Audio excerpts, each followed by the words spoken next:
தமிழகமெங்கும் கிளைகள் கொண்ட Annamal institute of hotel management and hospital management படிப்பில் சேர்வதற்கான அட்மிஷன் நடைபெறுகிறது. வேலூர் மாவட்டம் சத்துவாச்சாரில் மாவட்ட ஆட்சியர் அலுவலகம் அருகே தமிழக விவசாயிகள் சங்கத்தினர் நெற்றியில் நாமம் அணிந்து நூதன முறையில் ஆர்ப்பாட்டத்தில் ஈடுபட்டனர்.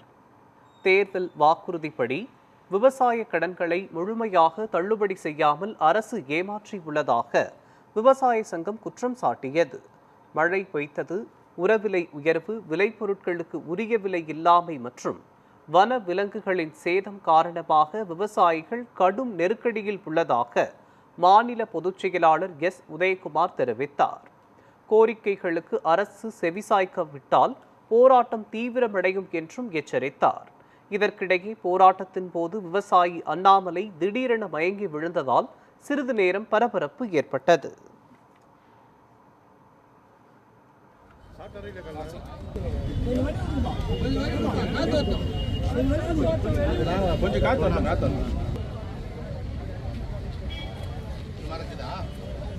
தமிழக விவசாயிகள் சங்கத்தின் சார்பாக பல்வேறு மாவட்டங்களில் ஆர்ப்பாட்டம் முடிந்துவிட்டது, நடந்து கொண்டிருக்கிறது, நடைபெறவும் போகிறது.